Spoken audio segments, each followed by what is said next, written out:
Creo que ya lo sabéis y si no os lo recuerdo, el 75% de la audiencia de este canal es mujer. Y además es mujer poderosa. Y muchas de vosotras sois brujas, mujeres medicina, mujeres poderosas. Por eso esta entrevista tenemos muchas ganas de hacerla porque es como un homenaje, nuestro homenaje para vosotras. Porque sois muy necesarias en este mundo. Y se os tiene que hacer justicia. Y se tiene que hablar de la importancia de estas mujeres a lo largo de la historia porque han ayudado al cambio, a la mejora, al progreso en la humanidad. Y por eso recomendamos este libro, Putas, Brujas y Locas, de nuestra compañera Mado Martínez.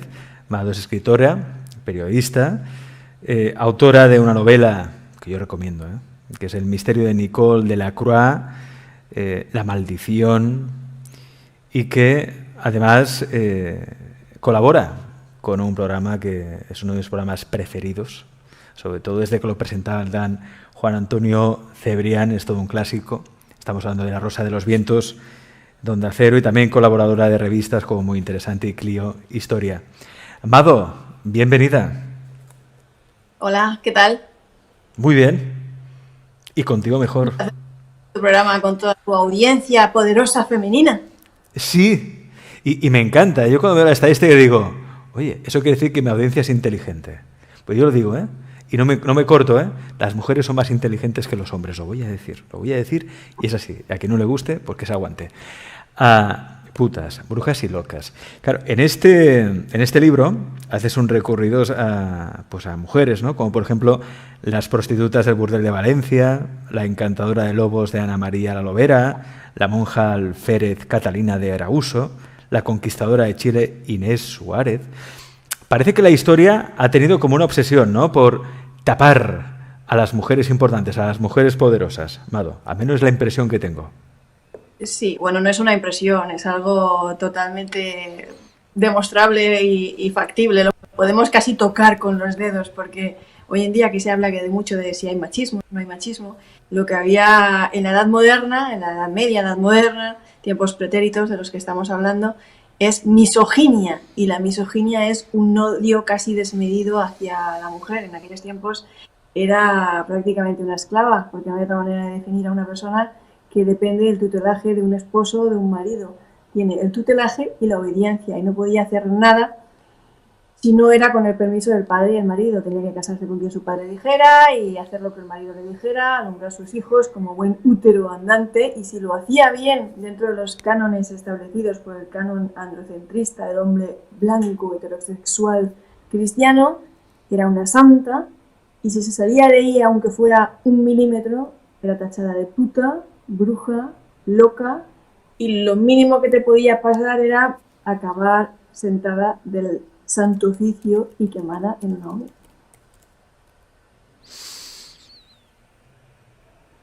¿Tú crees que ese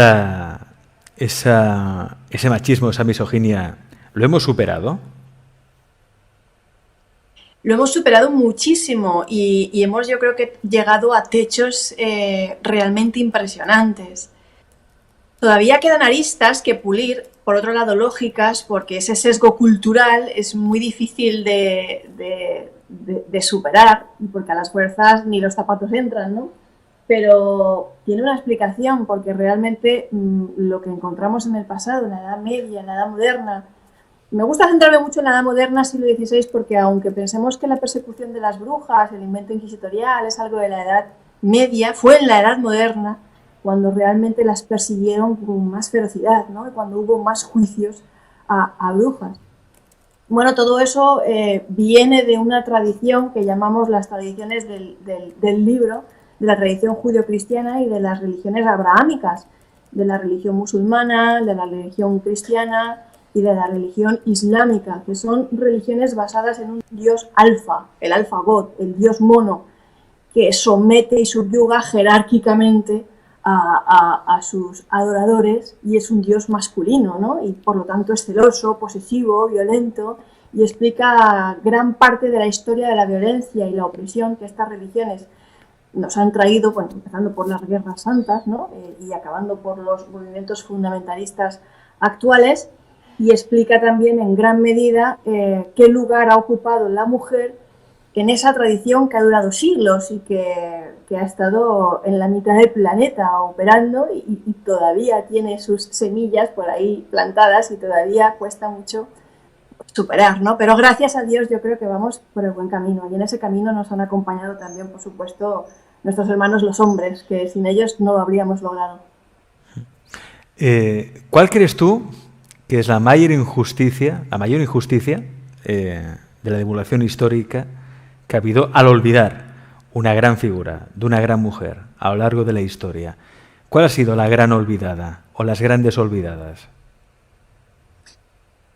No ha habido solamente una, es que me gustaría decirte una, pero es que han sido casi todas. Han sido grandes olvidadas. Las mujeres de nuestra historia, nuestras antepasadas, o han pasado o han sufrido 400 siglos de olvido y recientemente ahora estamos empezando a rescatarlas y darles visibilidad y poner sus figuras en valor, o han pasado a la historia tergiversadas. Por ejemplo, la Malinche, la mujer que abrió las puertas de México a Hernán Cortés.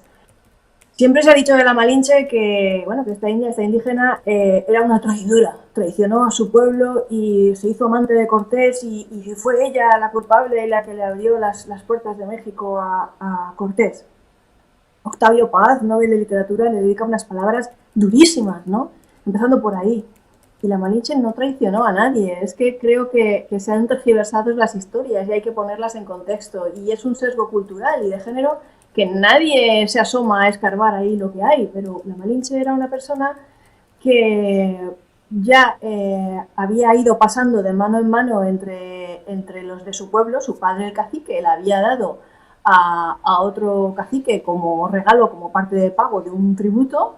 Por lo tanto, ella, que venía del mundo náhuatl, pronto aprendió el maya y pronto aprendió que tenía que hacer lo que su nuevo amo, y recalco la palabra amo, ella era una esclava sexual, dijera. Y entonces esta mujer era un objeto, era una esclava y lo único que le habían enseñado desde pequeña y lo único que sabía que tenía que hacer para sobrevivir y que no la pegaran era obedecer a su amo. Este otro cacique, ella va aprendiendo idiomas, recordemos, las pasa del agua, al maya, se la regala a su vez junto a unas mantas como regalo, como objeto, a Hernán Cortés.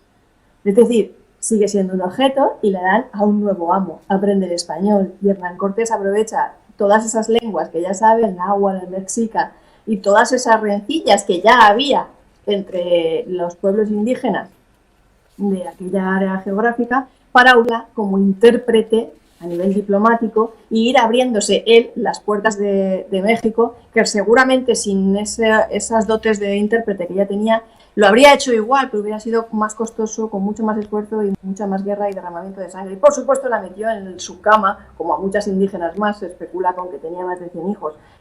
Las violaciones en el Nuevo Mundo durante la conquista fueron sistemáticas y luego pues la casó con otro sin preguntarle a ella, es decir, se la regaló a otro, que era su manera de darle las gracias, ponerle un nombre cristiano, doña Marina, y decirle, vale, ahora perteneces a este. Vemos en tu libro, recordamos Putas, Brujas y Locas, bueno, repasas obviamente una trayectoria de mujeres poderosas olvidadas a lo largo de la historia, como por ejemplo la almirante Isabel Barreto, que lideró la expedición a las Islas Salomón con mano de hierro y ayuda de la horca contra todos aquellos que se atrevieron a contrariarla, la esclava morisca Elena de Céspedes, que fue la primera mujer cirujano, amén de soldado, pero también la primera en casarse con otra mujer, una profetisa llamada Lucrecia de León, que hizo tambalear el reinado de los Austrias, poniendo a Felipe II contra las cuerdas de sus vaticinios. Oye, cuéntame el caso de esta profetisa, Lucrecia de León. Bueno, pues Lucrecia de León yo creo que es el ejemplo de cómo la bruja, al final, la persecución de la bruja, en definitiva, la persecución de la subversidad femenina. Porque Lucrecia de León era una niña que desde que tenía 8 años había demostrado que, bueno, pues ella decía que tenía sueños proféticos, su padre siempre se había empeñado un poco asustado en ocultarlo, no sea que la Inquisición la cogiera entre ojos, porque en aquella época lo mismo te ponían de profetisa bíblica que acababas de eso, quemada en la hoguera. Y la cuestión entró a trabajar en la corte de Felipe II y allí ella contaba sus sueños a todo aquel que quisiera escucharla y tenía tanto poder de palabra, su poder de seducción, fascinaba tanto a las personas que convocaba a su alrededor, era como una auténtica contadora de historias, que poco a poco se fue haciendo con sus seguidores y llamó muchísimo la atención de ciertos personajes importantes del clero que en aquellos momentos se dedicaban mucho al estudio de la oniromancia, porque en el siglo de oro el estudio de la oniromancia, de los sueños proféticos, despertaba muchísimo interés y la acogieron bajo su tutela.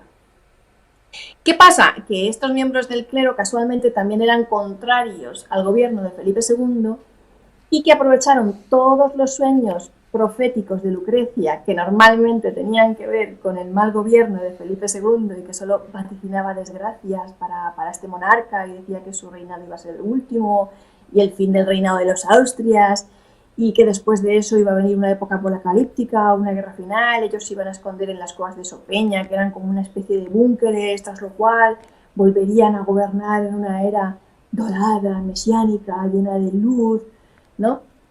Bueno, pues todo esto como que fue llamando un poquito la atención de Felipe II, que ya de por sí en aquella época vivía con cierto nivel de paranoia porque tuvo un reinado dificilísimo en una época de profunda crisis en todos los niveles, pero también una crisis de gobierno y crisis política. Llegó incluso a cerrar a su propio secretario personal y la manda a capturar.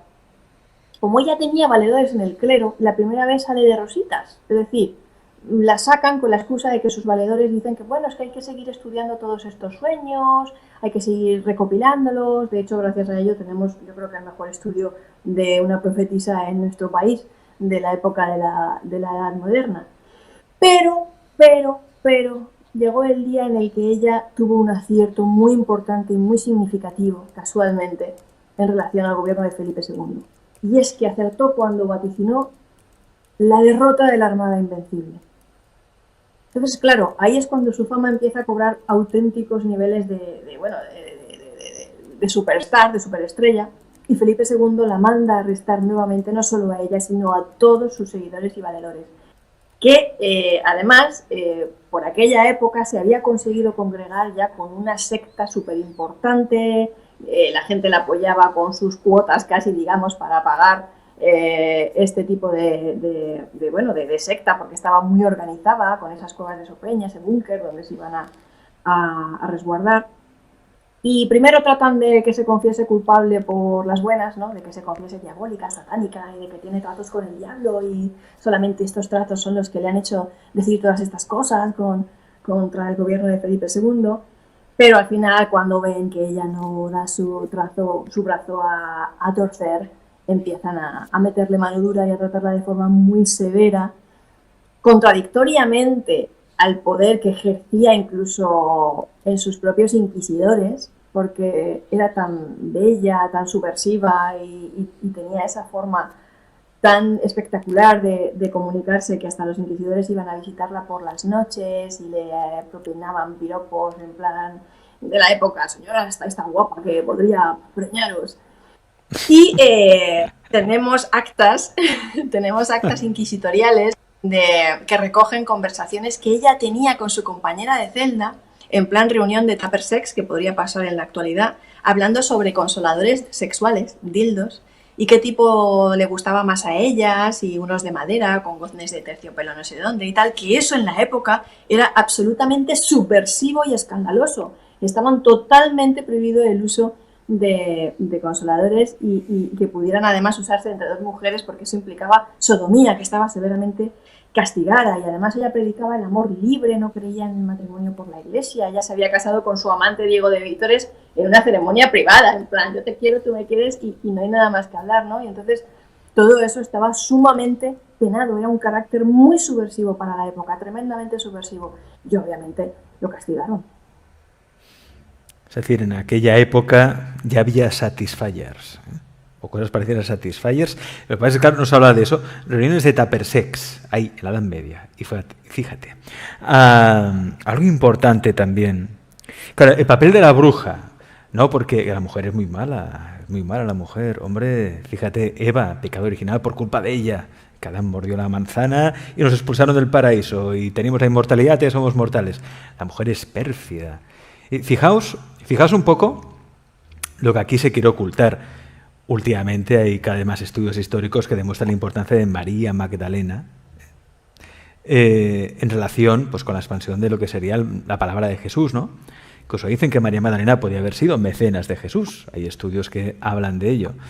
Claro, es como si hubiera una intención de encubrir o tapar la importancia, el peso, el poder de la mujer por algún motivo. No sé, quizá por miedo, ¿no? El hombre tiene miedo del talento, del poder de la mujer, pues vamos a taparlo, que no se note que los hombres somos los importantes. Y aquí entra lo de las brujas. La Inquisición a quemar a brujas, a quemar a aquellas mujeres que muchas de ellas simplemente lo que eran avanzadas a su tiempo. Pero como eso la sociedad de entonces, los hombres de entonces no lo podían consentir, pues inventaban esto de las brujas. Y aquí hablamos, por ejemplo, de las brujas de Zugarramurdi. Hay una película fantástica, Tales de Iglesia, si queréis la podéis ver.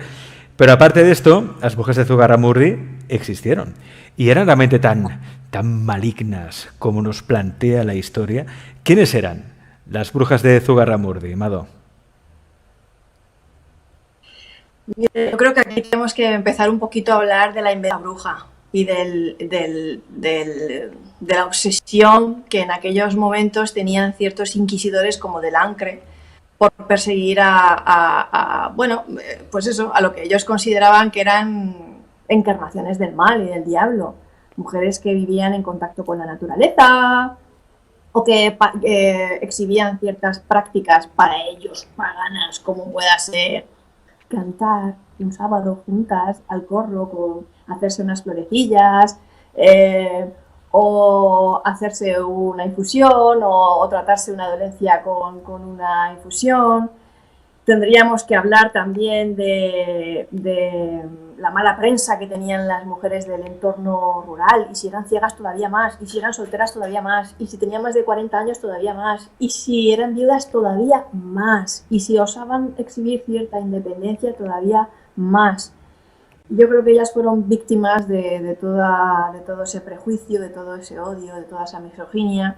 El inquisidor del Ancre fue a esa zona, fue al norte de España, que él consideraba ya de por sí una zona demoníaca, porque sus habitantes hablaban el vasco, que no podía ser más que una lengua del diablo, en sus propias palabras, ¿no? Gentes que estaban en contacto con la furia del mar y de las aguas salvajes, ¿no? Aprovecharon además que los hombres estaban fuera, porque estaban faenando, es decir, ellas estaban solas, y capturaron a un montón de mujeres, obligándolas a confesar mediante tortura quienes más estaban en los aquelarres, ¿vale? Que ellas fueron confesándose y haciendo una serie de delaciones encadenadas, no porque realmente fueran culpables de nada, ni las otras fueran brujas, sino porque, tal y como demuestra la neurociencia de la tortura, tú te empiezas a inventar cosas o incluso a creerte lo que te están diciendo en tal de que te dejen en paz y no te hagan más daño. Entonces, fíjate a qué serie de torturas no las someterían, Alex, que de las más de 11 mujeres que quemaron, 6 de ellas murieron en efigie, o sea, las quemaron en efigie, ya estaban muertas cuando las quemaron, porque habían muerto en las cárceles de la Inquisición. Yo creo que eso ya nos hace pensar un poco y darnos cuenta de cómo se las gastaba esta gente del Santo Oficio, que en realidad era pues el brazo armado de los regímenes políticos de la época, pero también el brazo más fanático de ciertos sectores del clero. No todo, afortunadamente, ¿no? Porque Antonio Salazar después fue un poquito a hacer campaña a favor y a decir, pero Dios mío, ¿qué han hecho ustedes aquí, no? Han hecho una salvajada, una bestialidad, y no es posible que todas estas fantasías que estas chicas han condenado correspondan a ninguna otra realidad salvo a la que se obtiene mediante tortura, ¿no? Pero nos habla un poco de eso, de lo que era la invención de la bruja y la condena a todo tipo de comportamiento considerado subversivo que no encajara eso en el canon androcentrista del hombre blanco, heterosexual, cristiano, remarco. Putas, brujas y locas. El libro que recomendamos, hecho por nuestra compañera Mado Martínez. Un libro que servirá para recuperar una parte de la historia ignorada, que no puede ser. No puede estar más tiempo oculta. Tienes que saberlo. Tenéis que saber que ha habido mujeres importantes a lo largo de la historia, mujeres poderosas. Pues decían, brujas, brujas. Bueno, pues las brujas son mujeres medicina también, son mujeres que están conectadas, como explicaba muy bien Mado, a esa parte de la naturaleza instintiva, rituales neopaganos, que hoy por hoy vuelvan a estar en boga y que ayudan también a muchas personas. Putas, brujas y locas. Este tiene que ser vuestro libro. Lo podéis, obviamente es un libro que, Mado, supongo que lo pueden conseguir en cualquier librería, digital, física, sin problema, ¿no? Sí, el libro está extraordinariamente bien distribuido en grandes cadenas, en pequeñas librerías. Acordaros siempre de apoyar al pequeño librero, por favor, también. Y bueno, si alguien quiere buscarme en redes sociales, Twitter, Mado Martínez, Nebraska en Instagram, y que me busquen también en Facebook si quieren transmitirme sus comentarios y sugerencias y opiniones, porque estoy deseando conocer vuestra opinión. Genial. Mado, muchas gracias por estar en Galaxia. A vosotros un abrazo muy grande.